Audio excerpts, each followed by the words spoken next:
মামুন কোথায় আছে কিছুই বুঝতে পারছে না। ধীরে ধীরে চোখ মেলে তাকালো মামুন। দেখল এমন একটা জায়গায় ও আছে, সেই জায়গাটাকে কখনো দেখেনি মামুন। মনে হচ্ছে শহর থেকে অনেক দূরে। এখানে কেমন করে এলো?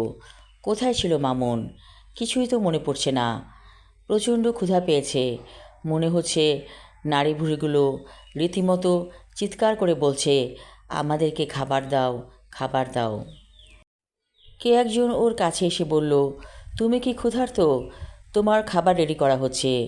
মামুন ধীরে ধীরে তাকালো।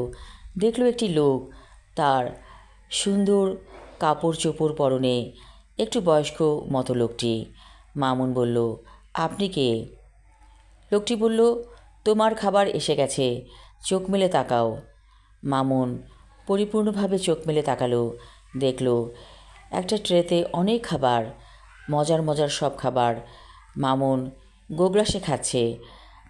অনেকক্ষণ পরে মামুন বলল, খুব চায়ের তেষ্টা পেয়েছে, আমি খুব চাখোর কি না? মধ্যবয়স্ক লোকটি বলল, আমিও চা খেতে পছন্দ করি। এই তো তোমার চা এসে গেছে, পান করো, যত খুশি তত। মামুন চা পান করছে।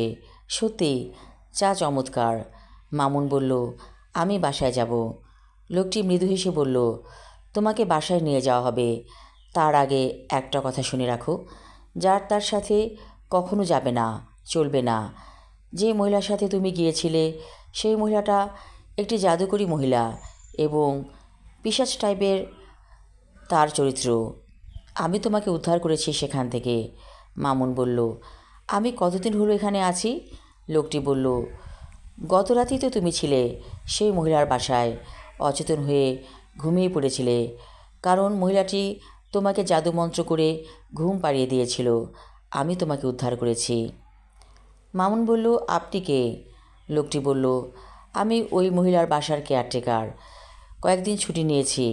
মহিলাকে বলেছি, অর্থাৎ উমাকে, আমি কিছুদিন ছুটিতে থাকব। আমি তোমাকে সেখান থেকে কোনো রকমে নিয়ে এসেছি, উমাকে ঘুমের ওষুধ খাইয়ে। মামুন বলল, আপনি আমার জন্য এত করলেন কেন? লোকটি বলল, কারণ তোমার বয়সী আমার একটি ছেলে ছিল, হুবহু তোমার মতো দেখতে। সেই ছেলেটি অ্যাক্সিডেন্ট করে মারা গেছে এবং তাকে অ্যাক্সিডেন্ট করিয়েছে এই উমা। তাই নাকি? কি বলেন এসব?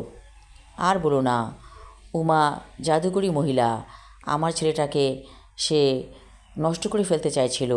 আমি দেখে ফেলেছিলাম একদিন। তারপর সে আমার ছেলেটাকে দুনিয়া থেকে বিদায় করে দিয়েছে। মামুন, তুমি কি আমার ছেলে হবে? মামুন বলল, আপনি আমাকে নতুন জীবন দান করেছেন, আমি তো আপনার ছেলে হয়েই আছি। লোকটি বলল, এই যে একটা ব্যাগ, এখানে অনেক টাকা আছে। আমি জানি তোমার টাকার অভাব চলছে। এই ব্যাগের টাকা দিয়ে তুমি একটা কিছু করে নিও, ব্যবসা বাণিজ্য। তুমি খুব ব্রিলিয়ান্ট ছেলে, কিন্তু এই যুগের বাজারে একটা চাকরি পাবে না। চাকরি করে কয় পয়সা পাবে তুমি? এই টাকা দিয়ে ব্যবসা করবে এবং লাভবান হবে ইনশাআল্লাহ। আমি তোমাকে বাসায় দিয়ে আসবো। সরাসরি আমি যাব না, আমার লোকেরা যেয়ে তোমাকে দিয়ে আসবে। তুমি এই কথা কোনো দিন কাউকে বলবে না, পুরোপুরি ভুলে যাবে, কেমন? মামুন বলল, ওই মহিলাটি যদি আমাকে খুঁজে বার করে? লোকটি বলল, সে আর তোমাকে খুঁজে বার করবে না, তার স্মৃতিশক্তি নষ্ট হয়ে গেছে। তাই নাকি? কি বলেন আপনি? তার স্মৃতিশক্তি নষ্ট হয়ে যাওয়াই ভালো, কারণ সে যদি সুস্থ থাকতো, আরও অনেক মানুষের জীবন নষ্ট হয়ে যেত, যার কারণে মহান আল্লাহ তাআলা তাকে এই পরিণতি করেছে এবং এটা মঙ্গলজনক সবার জন্য। ঠিক আছে, তুমি চোখ বন্ধ করে থাকো, রেস্ট নাও, তোমাকে আমরা গাড়িতে করে বাসায় পৌঁছে দিয়ে আসবো। কখন যে মামুন বাসায় চলে এলো মামুন জানে না।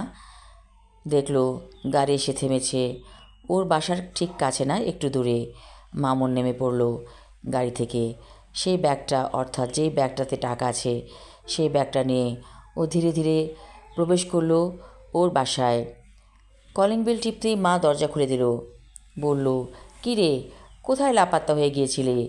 মামুন বলল, মা, একটা কাজে আটকা পড়েছিলাম, আর কোনো দিন এমন হবে না। মা বলল, আমরা চিন্তায় অস্থির, আয় ভেতরে আয়। মামুন ভেতরে এলো। যা তোর রুমে যা, হাত মুখ ধুয়ে নে, খাবার রেডি করছি। মামুন বলল, ঠিক আছে, খাবার রেডি করো। এখন যদি মামুন কিছু না খায় তাহলে মা সন্দেহ করতে পারে। টাকার ব্যাগটাকে মামুন ভালো মতো গুছিয়ে রাখলো।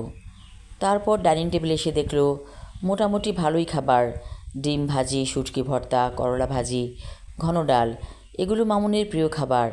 মামুন খাচ্ছে, মা তাকিয়ে আছে মামুনের দিকে।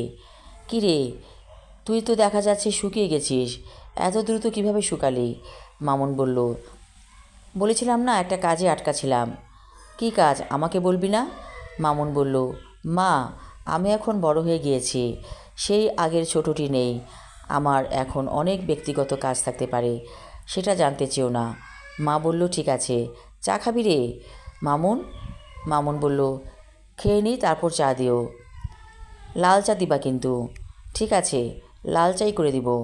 মা চলে গেল কিচেনে। মামুনের মা বুঝতে পারল মামুনের কিছু একটা হয়েছে, কিন্তু মামুনের মা জানে ছেলে বড় হয়েছে, এর বেশি কিছু জানতে চাওয়া ঠিক না। ছেলে তো ঠিকই বলেছে, সব কিছু জানতে না চাওয়ার জন্য। হঠাৎ দুফোঁটা চোখের পানি গড়িয়ে পড়ল মার চোখ থেকে। মনে মনে বলল, খোকারে, তুই কবে এত বড় হয়ে গেলি, আমাকে কথা লুকাস? চা তৈরি করে মা নিয়ে এলো মামুনের সামনে। মামুন বলল, বাহ, খুব সুন্দর গন্ধ বেরোচ্ছে চা থেকে, মশলা চা তৈরি করেছ। মা বলল, তোর প্রিয় মশালা টি। মামুন হেসে ফেলল, হাসিটাতে সমস্ত রাগ, ক্ষোভ, ঘৃণা যেন ঝরে পড়ল। একটা মুক্ত বাতাস এলো যেন জানালা দিয়ে। মামুন বলল, মা, আমরা খুব সুখী, তাই না? মামুনের মা বলল, অবশ্যই আমরা সুখী, আমরা তো কাউকে ঠকাইনি জীবনে, কেন আমরা দুঃখী হব? আমি আমার লেখা ছোট গল্প উমা পর্ব 3 এবং শেষ পর্ব পড়লাম। আশা রাখছি সবার ভালো লাগবে। ধন্যবাদ।